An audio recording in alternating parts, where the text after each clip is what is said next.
bodhisattva in the Buddhist tradition that is the bodhisattva crying. I realized I was wondering where my tears were coming from. I realized it was the tears of the earth, and then they flowed even stronger. Okay.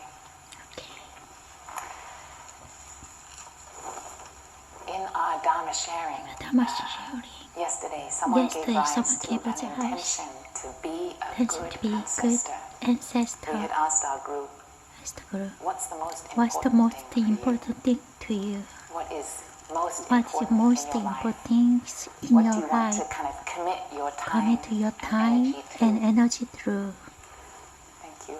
So every bodhisattva that cries, there's a bodhisattva with tissues.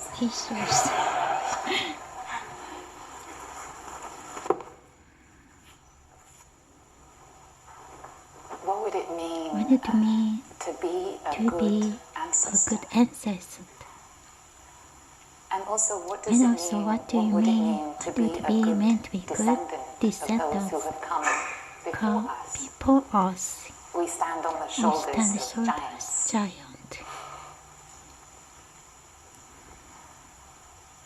Those that came before us in the recent past, but also those that came a long time ago. The wise ones, the wiser ones, maybe. And someone also asked what's the Buddhist understanding of time?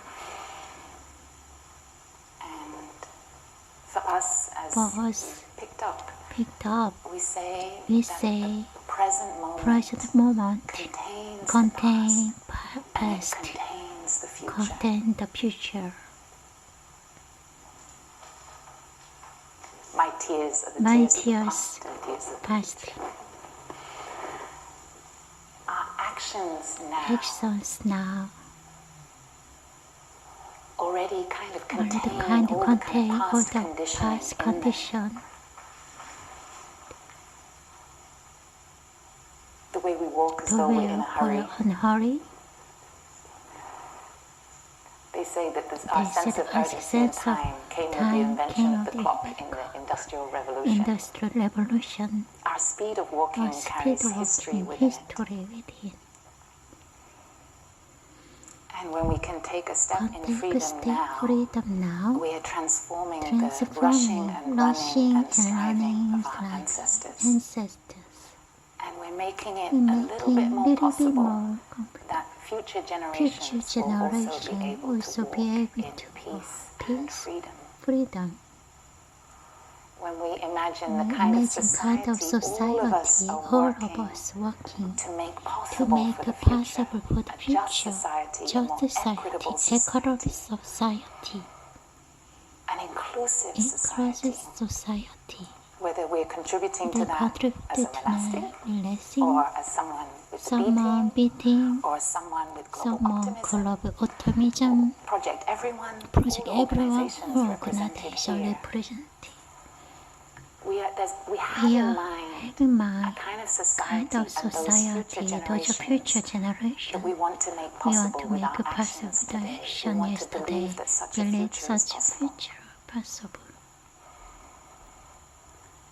And in Buddhism, we believe that in the present moment we have immense energy, agency, immense kind of capacity to create the preconditions for that future, and in a way to create that future with this present.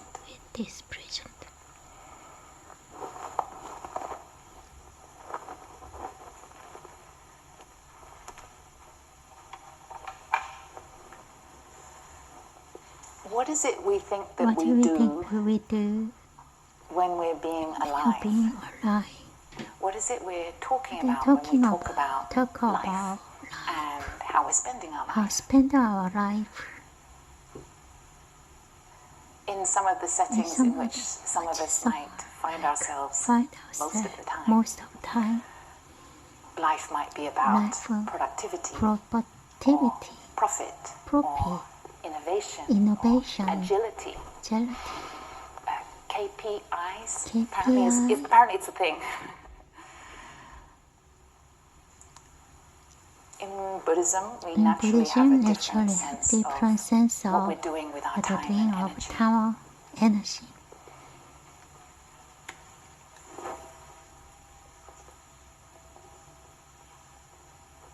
We speak about something called karma, Karma. and it's nice because I know some of you think something when you see that word, but actually, Actually, it's a technical term. technical that time. means action, the energy energy of of action. And all action, of us are producing producing karma in karma every moment. every moment. And we speak about triple action. Triple action.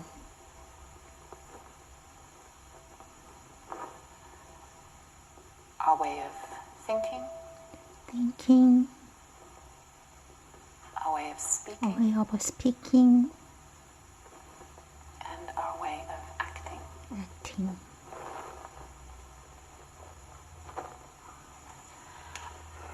Our thoughts go Also out into the go out world into the world and and ripple out ripple and out continuous.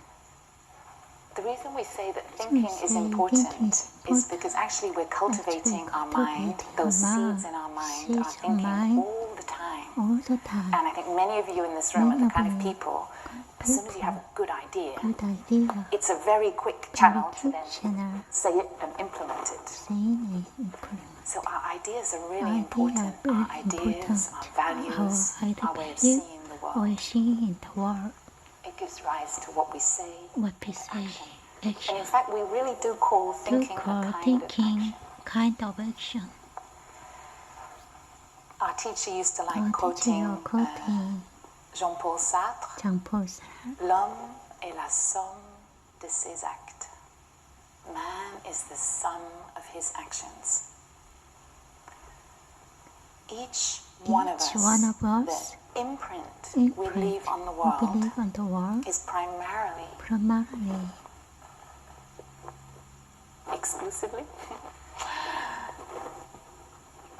the legacy of our thinking, speaking, and acting, our way of being. our way of being.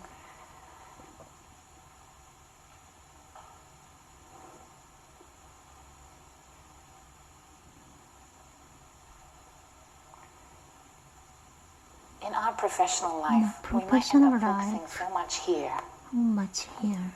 And it can be a really interesting Very exercise exercise. to ask ourselves, Ask what do I us think what my I think my mind, professional legacy is going professional to be? legacy. And is that what's kind of on our gravestone? Gravestone.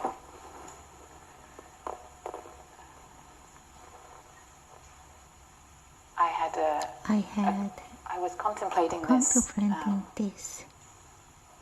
when I first began when I practicing first in Plum practiced Village. Plum And at Village. that time I was At the working time in the working on BBC BBC newsroom, newsroom, in political news, political of all things. news, And I had heard this I line, had this line, which is, which is, I'm definitely going to I get sick. definitely go I sick. cannot escape sickness. I'm definitely going to get old. I Get can't old. escape old age. I'm definitely going to die. Definitely I can't gonna escape die. death. I can't escape I'm death. certainly going to be Certainly gonna separated separate from all and everyone that I love. everyone that I love. And the fifth point, And the fifth point, only my only actions my action, of body, speech, and body, mind speech, are the my ground other on which I ground, stand. which of them, My actions. my action. And I was working in the I was newsroom. working and I in thought, newsroom. gosh.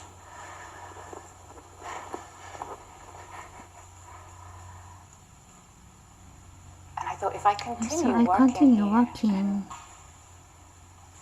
like, how will my life be summed up? And suddenly I realized, like, maybe my gravestone would just kind of say my name, and just kind of like BBC editor. BBC editor. And it was an interesting realization because if any of you have ever worked with the BBC, like, editor is a big thing. Big thing. And it's the kind of holy grail for everyone working there. And I wanted my life to be about much more than that. And I realized that actually when we think about our professional achievements, it can be so disillusioning.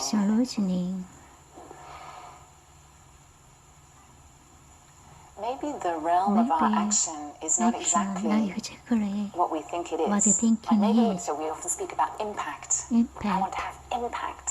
Impact. Hala's favorite phrase is scale and speed. Speed and scale. Speed and scale. Speed, scale, impact. Impact, speed, scale, impact. And like, how is that going to be on your gravestone? Gravestone. This policy document, this report, getting this funding. In Buddhism, we really say that our continuation and kind of our impact is kind of so much deeper than the ends of what we achieve. It's also the how of how we get there, the means. So if we could describe like our way of being like a candle.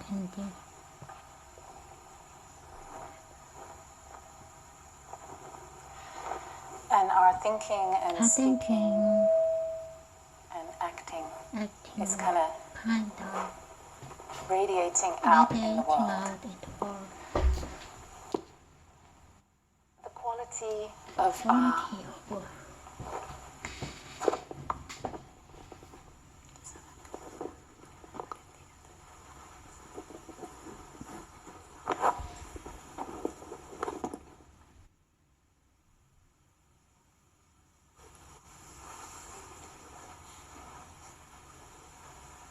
loving action. How we think, speak, and act is also like if you think of a candle radiating light, that light is also shining back on the candle itself. When we say something that is not quite true, that is affecting our consciousness, it's affecting ourselves. When we do an action that doesn't quite have full integrity and alignment with our own personal values, that is affecting us. It is affecting maybe how we can sleep at night, whether we have anxiety or despair. But when we can act, speak and think in such a way that's really in alignment with our values, we can kind of be coherent to ourselves. And here's something interesting. If we get too preoccupied by thinking that our main actions are our professional actions, we may miss the fact that perhaps our deepest transmission is maybe in the way we are as a person. For example, to our children, to our family members, how we are with feelings of anger, how we are with feelings of anxiety, how we are with craving and habits. In fact, all the time, we are imprinting that on the next generation. Maybe your greatest legacy is not your professional one, but the family and people that we are with at home. And maybe you spend more time with your colleagues than with your kids. And so maybe that patterning and that transmission is actually happening in the workplace. And we are participating in increasing the energy of patience, the energy of not enoughness. I'll come to that a bit more in a moment. And we are not transmitting what we were learning about on the first day, which is the power of presence, the quality of presence. So we may be looking in the wrong place for our legacy, for our transmission, our continuation. These are all great Buddhist words. The way we continue in the world, what we transmit to people around us. And one reason why this is important, it comes back to something to do with systems change, and something we heard from Brother Spirit yesterday, which is that we can take actions to mitigate the problems of our time. we can take actions to adapt our economic systems and infrastructure. But ultimately, that third pillar of transformation, transforming the system, are the humans who will be in that system in 20 years, 50 years, 100 years, 150 years. How will those humans be responding to the challenges of their time? We can't even anticipate all the challenges. But what if we could establish a way of being that we learn and train in and cultivate? And that is what we are transmitting as the ultimate kind of toolkit, life support system for the generations to come, so that they will know how to breathe in a crisis. So they will know how to walk in such a way that they can enjoy a forest. We may be so busy protecting forests that we're not able to transmit to our children how to enjoy a forest and walk in freedom through a forest.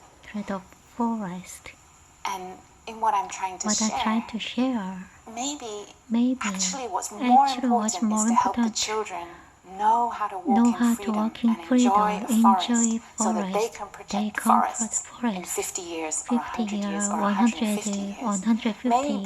Maybe more important than saving one tiny corner with one campaign now.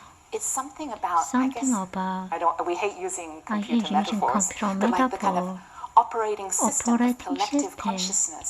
That is where we need to insert our program of transformation. How we're kind of processing, how we're running, how we're creating and responding to life. That is where it's very important to invest our time and energy. And that has something to do with ethics. I'd like to phone a friend. I'd like to phone a friend and ask Brother Phaphu to help me. Sorry, Who Wants to Be a Millionaire reference. May have come out of the blue there. Brother Phaphu will help me draw a little circle. We're gonna.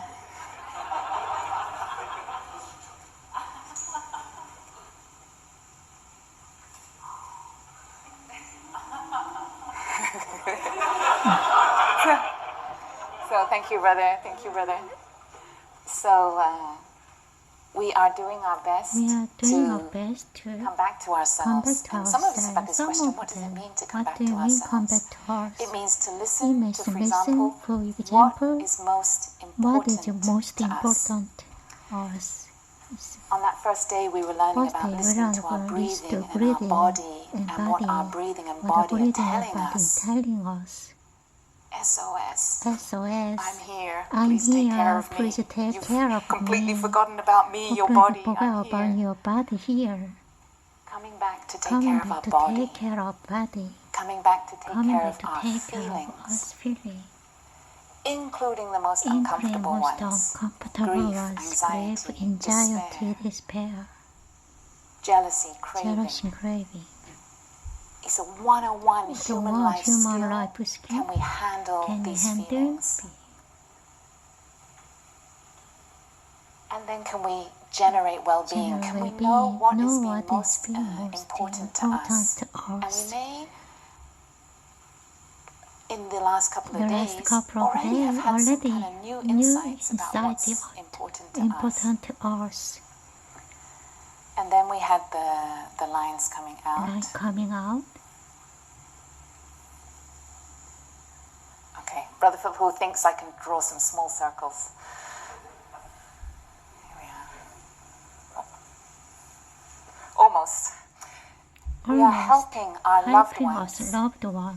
We're not, when we leave this retreat, we're not going out to then fix the people we love and tell them that they need to eat in silence for 5 minutes with us, or sit in meditation with us every morning, or walk with